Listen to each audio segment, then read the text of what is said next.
केवल विजयी भव का आशीर्वाद ही नहीं दैत्यराज, इस तपस्वी शुक्राचार्य के तप की समस्त शक्तियां इस संग्राम में आपके साथ हैं। वैसे तो आप स्वयं समाधि में इतनी शक्तियां संयोजित कर चुके हैं कि आपको हमारे आशीर्वाद की कोई आवश्यकता ही नहीं है। ऐसा ना कहो गुरुदेव, शिष्य भले कितना भी शक्तिशाली क्यों ना हो, गुरु के समक्ष उसकी कोई सत्ता ही नहीं। दैत्यराज, आपका जैसा शिष्य जिस गुरु को प्राप्त हो, उसका सम्मान सहस्त्र गुना बढ़ जाता है। दैत्य गुरु, आप हैं ही सम्मान के अधिकारी। यदि आप जैसा गुरु सभी को मिल जाए, इस सृष्टि का उद्धार निश्चित है। दैत्य गुरु,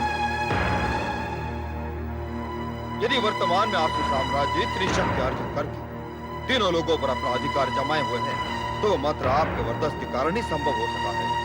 अनेक सफलताएं प्राप्त करो युवराज तारकाक्ष। दैत्यराज तारकासुर के पश्चात तुम ही तो असुर साम्राज्य के वास्तविक उत्तराधिकारी हो। दैत्य गुरु, पिताश्री के होते हुए इस प्रकार का विचार करना भी अनुचित है। नहीं, असुर साम्राज्य एक प्रकार का शक्तिपीठ है, एक परंपरा है, जिसके विस्तार के लिए प्रयास करना हर असुर का परम कर्तव्य है।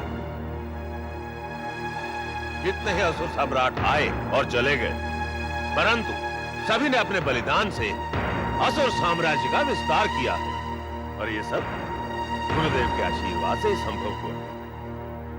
आपने तो हमें भाव विभोर कर दिया है दैत्यराज।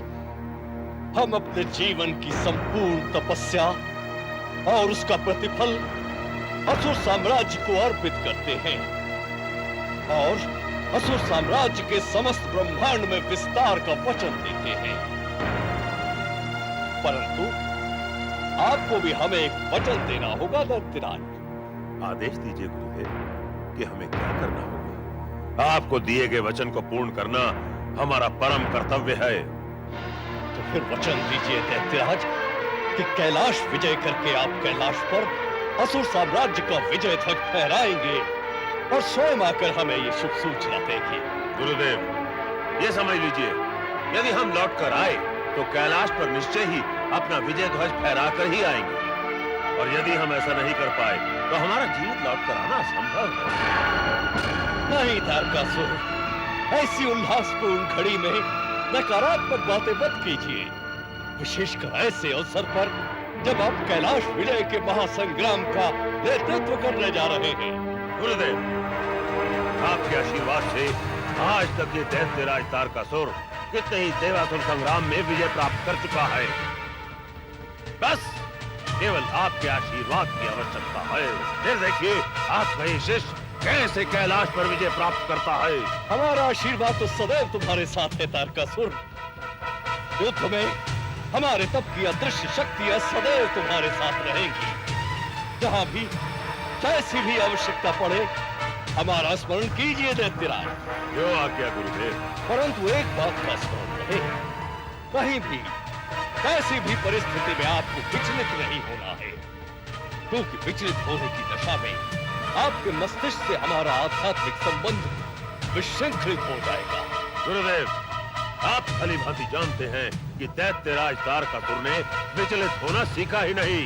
तो जाओ दैत्यराज, इस महासंग्राम में विजय श्री प्राप्त करो।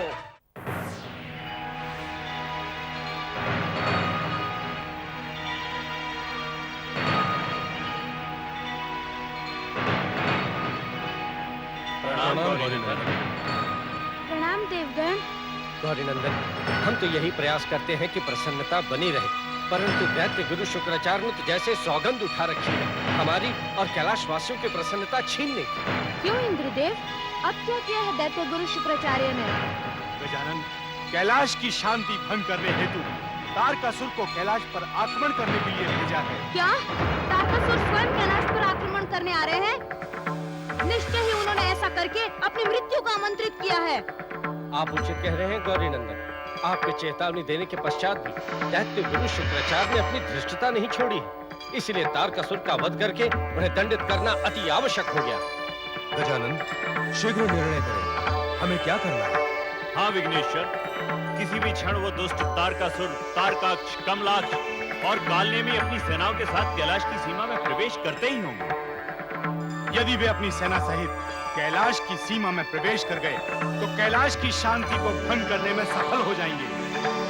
नहीं अग्निदेव, इन असुरों के लिए कैलाश की सीमा में प्रवेश कर पाना इतना सरल नहीं होगा, क्योंकि सीमा पर सुरक्षा की दृष्टि से महामुनि विश्वकर्मा, मुनिवर वीरभद्र, नंदीश्वर और भृंगीश्वर भी अपनी शिवगणों की सेना के साथ पूर्णतः सतर्क हैं। तो क्या आपको ऐसे किसी आक्रमण का पूर्व से ही आभास था गौरीनंदन, जिसके फलस्वरूप आपने कैलाश की सुरक्षा व्यवस्था को सुदृढ़ कर दिया था? अवश्य इंद्रदेव, हमें पूर्ण विश्वास तो नहीं था, परंतु आशंका अवश्य थी। गजानन, अब जब ये आशंका मूर्त रूप लेने जा रही है, इस स्थिति में चलकर उन्हें दंड देना अति आवश्यक है। हाँ गौरीनंदन, तारकासुर किसी भी मूल्य पर जीवित नहीं लौटना चाहिए। ऐसा ही होगा इंद्रदेव, परंतु इससे पूर्व हमें प्रिय कुमार को सचेत करना होगा और ऐसी व्यवस्था करनी होगी जिससे कि प्रिय कुमार इस मध्य भवन से बाहर ना आए। देवतागण, आप प्रतीक्षा करें, हम इसकी व्यवस्था करके अभी आते हैं।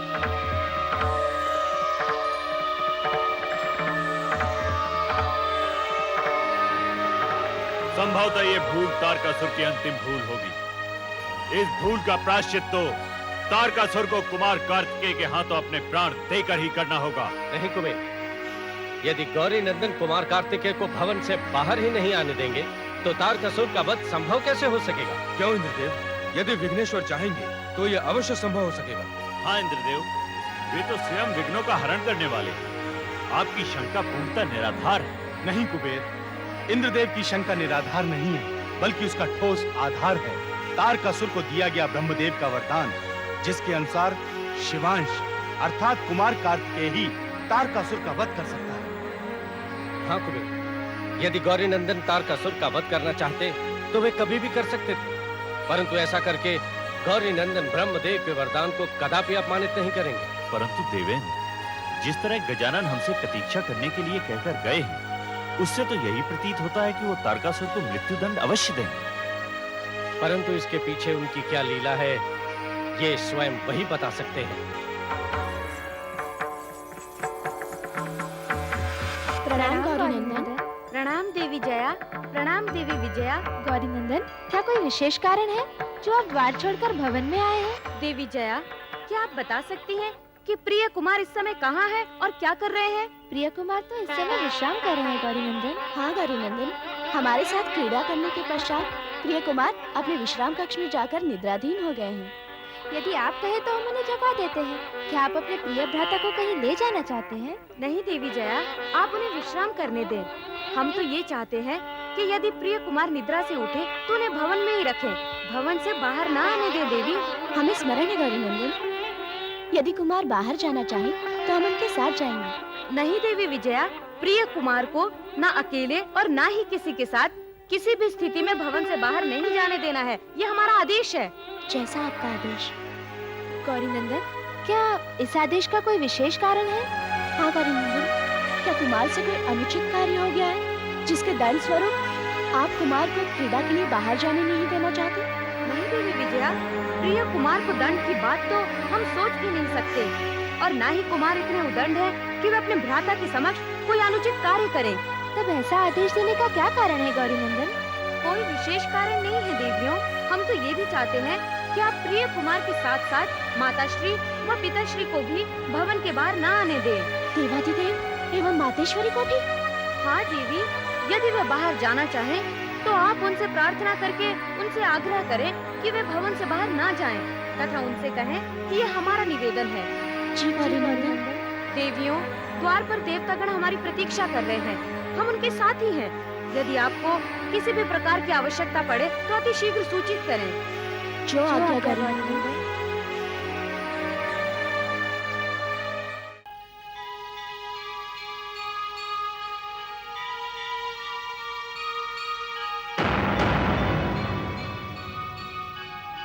आइए गौरीनंदन, क्या वार्ता हुई कुमार कार्तिकेय से? अवश्य ही आप कोई शुभ समाचार लेकर लौटे हैं। शुभ और अशुभ का विषय तो तब उठता जब हमारी वार्ता कार्तिकेय से हुई होती। तो क्या कुमार कार्तिकेय से आपकी कोई वार्ता नहीं हो पाई? परंतु ऐसा क्यों हुआ गौरीनंदन? प्रिय कुमार अपने कक्ष में विश्राम कर रहे हैं और विश्राम के समय निद्रा अवरोधित कर उनसे वार्ता करना हमें उचित नहीं लगा, इसीलिए हम वहाँ से मौन ही वापस लौट आए। अर्थात गौरीनंदन, हमें कुमार कार्तिकेय की निद्रा भंग होने तक प्रतीक्षा करनी होगी। प्रतीक्षा करने का समय ही कहाँ है देवेंद्र? हमें कोई न कोई रणनीति अविलंब बनानी चाहिए। अग्निदेव उचित कह रहे हैं देवेंद्र। उधर तारकासुर अपनी विशाल सेना के साथ कैलाश की ओर बढ़ता चला रहा है। इससे पहले कि वो हमारी सीमा के समीप पहुंच जाए, हमें कोई ना कोई रणनीति बना लेनी चाहिए। हे गजानन गणेश, अब आप ही हमारा मार्गदर्शन कीजिए और हमें बताइए कि तारकासुर के वध के लिए हमें कौन सी रणनीति अपनानी होगी। हे गजानन, कोई ऐसी कुशल रणनीति बनाइए जिससे ये असुर भविष्य में युद्ध की बात मन में न ला पाए। युद्ध की रणनीति से कहीं अधिक आवश्यक है कार्तिकेय की सुरक्षा। अग्निदेव, इस समय सभी दिशाओं से भ्राता कार्तिकेय को सुरक्षा प्रदान करना अधिक आवश्यक है। आपका कहना उचित है गजानन। यदि कुमार कार्तिकेय सुरक्षित रहेंगे तभी तारकासुर का वध संभव हो पाएगा। हे विघ्नेश्वर, यदि युद्ध में आपका और कुमार कार्तिकेय का साथ हुआ तो हम सीमा पर आते ही तारकासुर और उसकी समस्त सेना का सर्वनाश कर देंगे। हाँ गजानन, यदि आपकी कृपा हुई तो कैलाश की सीमा पर पहुंचने के पहले ही हम तारकासुर एवं उसकी समस्त सेना को धूल-धूसरित कर देंगे। आप सत्य कह रहे हैं कुबेर। तारकासुर का वध करके असुरों के बार बार आक्रमण करने की परंपरा को ही समाप्त कर देंगे। तारकासुर के वध के पश्चात तो असुरों की मनमानी सदा सदा के लिए समाप्त हो जाएगी और तब इंद्रलोक और जमलोक को प्राप्त करना हमारे लिए सरल हो जाएगा। हाँ गौरीनंदन, हम एक लंबी अवधि से विस्थापितों का जीवन व्यतीत कर रहे हैं। हम अपने अपने लोकों में अपने स्वजनों के मध्य रहेंगे, तब कितना सुखद लगेगा। सुखद तो तब होगा अग्निदेव जब हमारी रणनीति के अनुसार दैत्यराज तारकासुर का वध हो जाएगा। समस्त ब्रह्मांड को इस व्यभिचारी दैत्यराज से मुक्ति मिल जाएगी और प्रिय कुमार की जीवन का उद्देश्य पूर्ण हो जाएगा। हे विघ्नेश्वर, आपकी उपस्थिति में देवाधिदेव और कुमार कार्तिकेय के रहते यदि तारकासुर ने कैलाश पर आक्रमण करने की भूल की तो ये उसकी अंतिम भूल होगी। भूल तो वो कैलाश पर आक्रमण करने का निर्णय लेकर कर चुका है देवेंद्र। इस बार उसने कैलाश पर आक्रमण करने की धृष्टता की है। इसका मूल्य उसे अपने प्राणों की बलि देकर चुकाना होगा।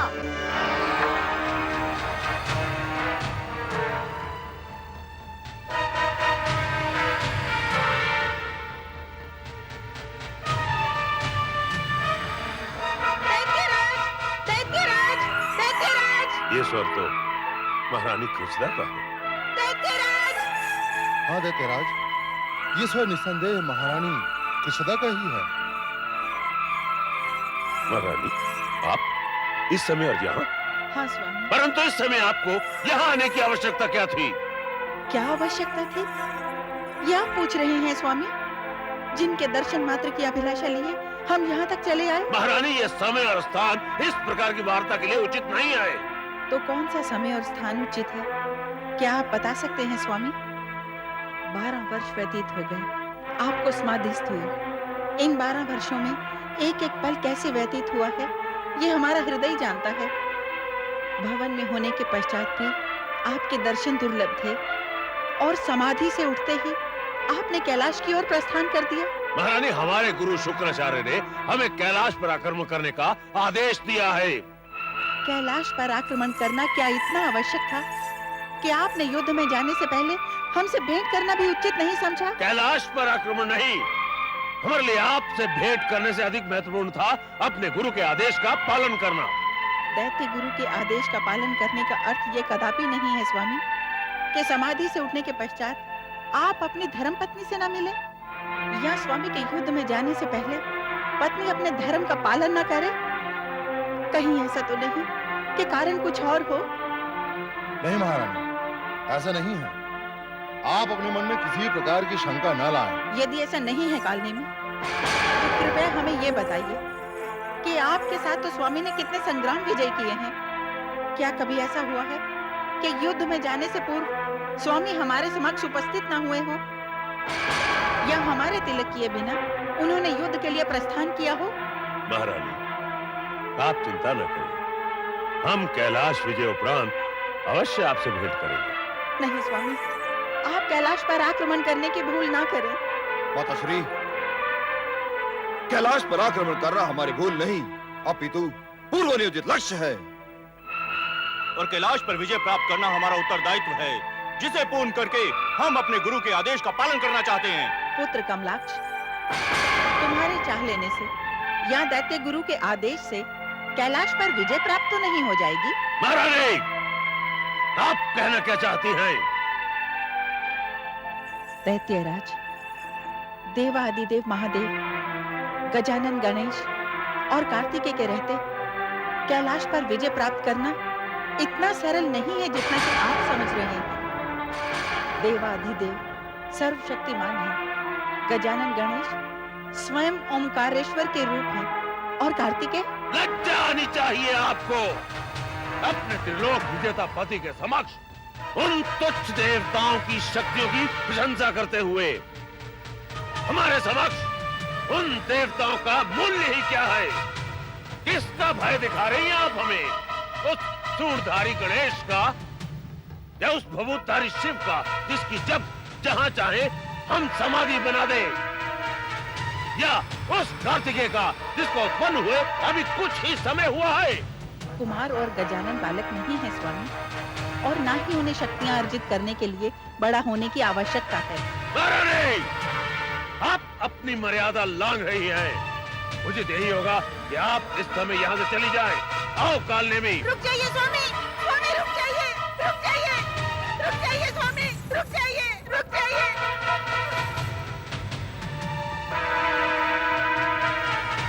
गुरुदेव, गुरुदेव, दैत्य गुरु। ओम ह्रीं अग्नि चामुंडायै कुरु कुरु सर्वजनम में वशमानाय स्वाहा। दैत्य गुरु, दैत्य गुरु, गुरुदेव, गुरुदेव रक्षा कीजिए। महारानी कृच्छदा, इस प्रकार यज्ञ में व्यवधान उपस्थित करना आपको शोभा नहीं देता। महारानी, कृपया बताएं आपके इस प्रलाप का कारण क्या है? गुरुदेव, आपके प्रिय शिष्य दैत्यराज समाधि से उठते ही कैलाश पर आक्रमण करने चले गए हैं। आप तो जानते हैं, यदि हमें तो सभी कुछ ज्ञात है महारानी। अपने शिष्यों की पल पल की सूचना रखना एक गुरु के नाते हमारा कर्तव्य है। सब कुछ जानते हुए भी आपने स्वामी को कैलाश जाने दिया। हाँ महारानी, क्योंकि कैलाश पर आक्रमण का यही सबसे उचित समय है। महारानी, दैत्यराज समाधि में अपनी सभी शक्तियों को संयोजित कर चुके हैं। वे सारी शक्तियां जो उन्होंने त्रिलोक विजय के समय अर्जित की थी। इस समय महाराज का मनोबल, उनकी इच्छा शक्ति अपनी चरम सीमा पर है। महारानी, इस समय देवतागण उनका तेज सह नहीं पाएंगे। ब्रह्मदेव के वरदान से जहाँ स्वामी को अमरत्व प्राप्त हुआ था, वहीं परमपिता ने यह भी तो कहा था कि स्वामी की मृत्यु शिवांश के द्वारा ही संभव होगी। और गुरुदेव, कुमार कार्तिकेय शिवांश के रूप में अवतरित हो चुके हैं। महारानी, महाराज परम पराक्रमी त्रिलोक विजेता है। उनके समक्ष जब स्वयं ब्रह्मदेव और विष्णुदेव भी निरुपाय हैं, तो 12 वर्ष का निरीह बालक क्या कर पाएगा? परंतु गुरुदेव, वो बालक अकेला नहीं है। तो महाराज भी अकेले नहीं है। महारानी, परम पराक्रमी कालनेमी महाराज के साथ हैं, जो हर युद्ध में महाराज के साथ रहे हैं और विजयश्री प्राप्त करके लौटे हैं। उनके अतिरिक्त आपके दोनों परमवीर पुत्र कमलाक्ष और तारकाक्ष भी सैन्य सहित महाराज के साथ हैं, जो वर्षों से यमलोक और इंद्रलोक पर अपना आधिपत्य जमाए हैं। क्या आपको अपने पुत्रों की पितृभक्ति पर, उनके पुरुषार्थ पर विश्वास नहीं रहा? नहीं गुरुदेव, हमें हमारे पुत्रों के पराक्रम पर पूर्ण विश्वास है, परंतु विश्वास कभी परंतु पर आधारित नहीं होता। महारानी, विश्वास होता है, अन्यथा नहीं होता है। गुरुदेव, हमारा हमारे पुत्रों या स्वामी के प्रति अविश्वास कदापि नहीं है। तब क्या कारण है महारानी? हमारे परंतु का कारण है गजानन गणेश, जो साक्षात ओमकारेश्वर का स्वरूप है, सर्वशक्तिमान है। गणेश को महिमा मंडित करके आप हमारा अपमान कर रही हैं महारानी।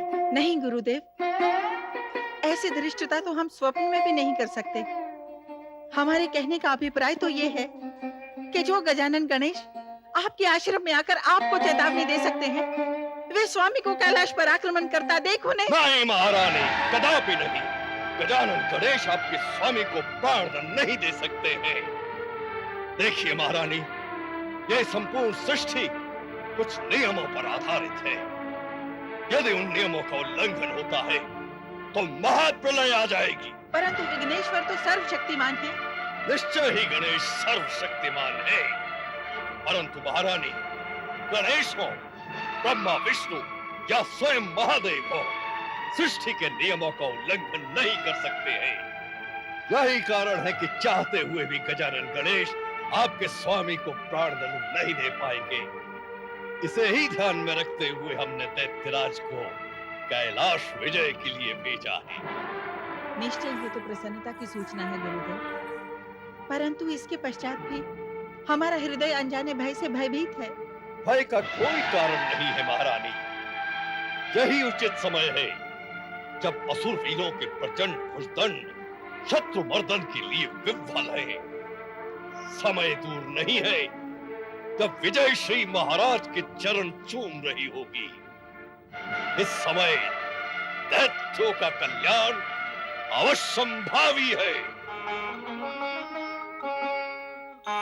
देवी जया, कुमार,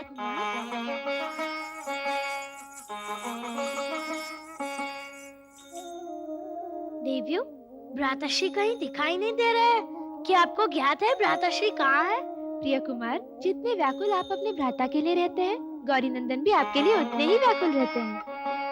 आप सत्य कह रही हैं देवी जया। दोनों भ्राताओं का प्रेम संपूर्ण ब्रह्मांड के लिए एक उदाहरण बन चुका है। इतना असीम प्रेम तो यदा कदा ही देखने को मिलता है। इसीलिए तो प्रिय कुमार ने निद्रा से जागते ही पूछा कि गौरी नंदन कहाँ है। ये तो भ्राताश्री का बड़प्पन है देवी, जो अपने पूर्ण उत्तरदायित्व भी निभा लेते हैं और हमसे स्नेह के लिए समय भी निकाल लेते हैं।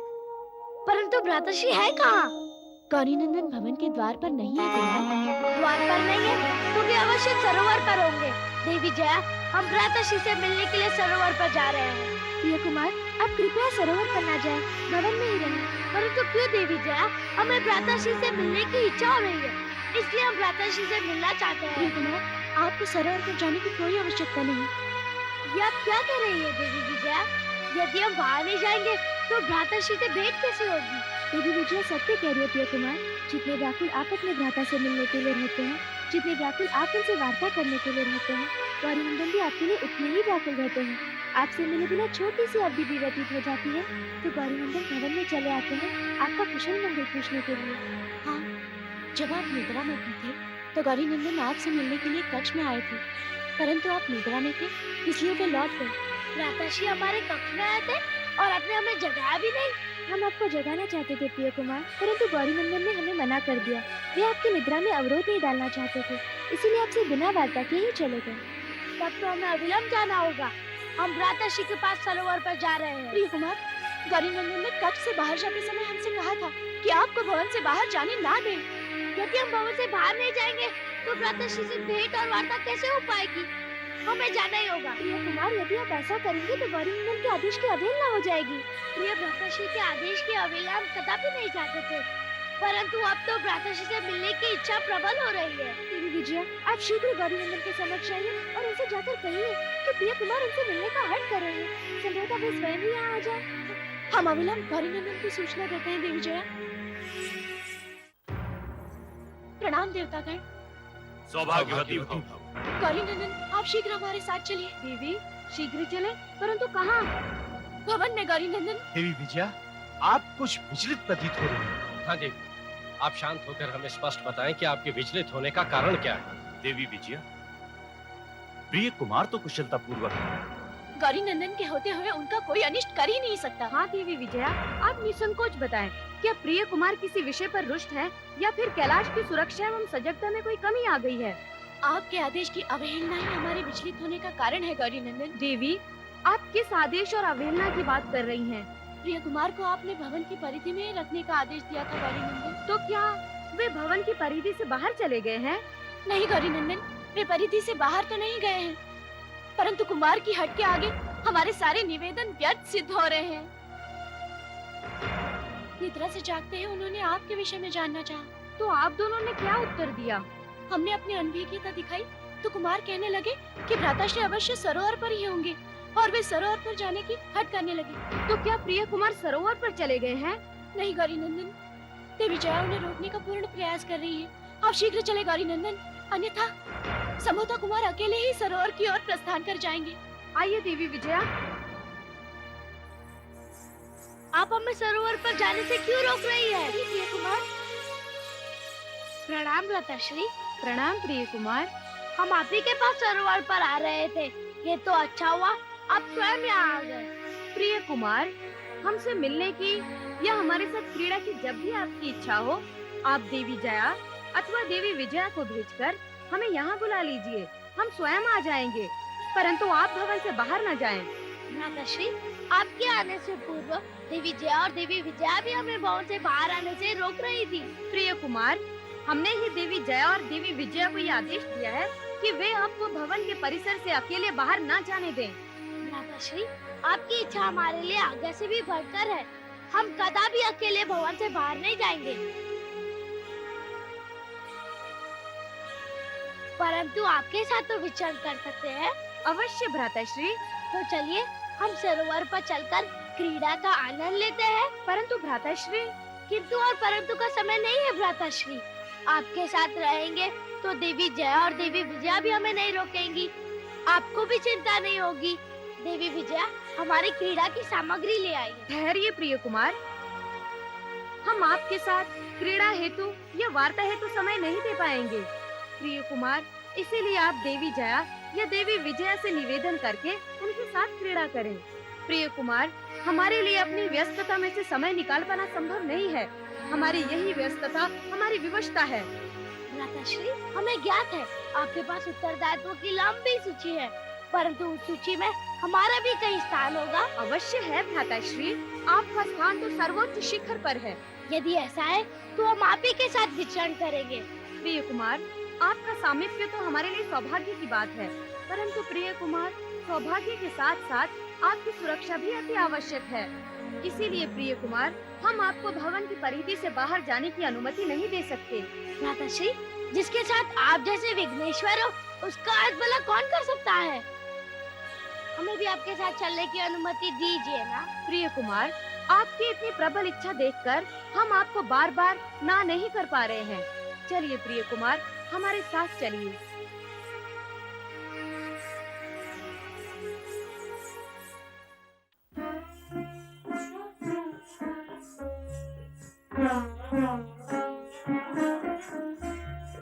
कुमार,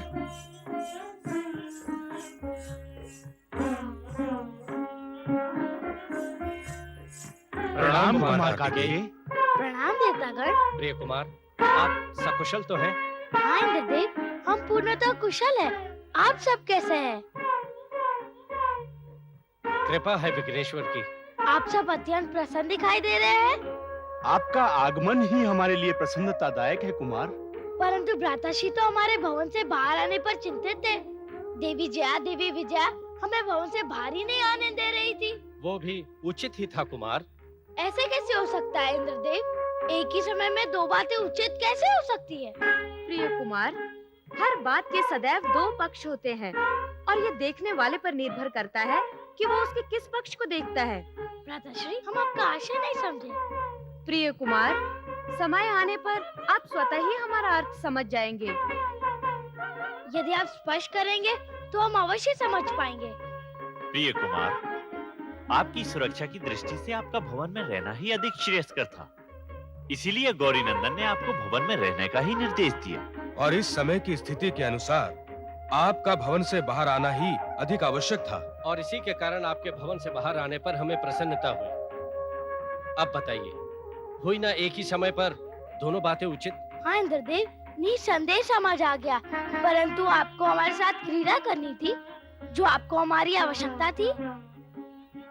आपके साथ क्रीड़ा करने की इच्छा किसी नहीं होगी।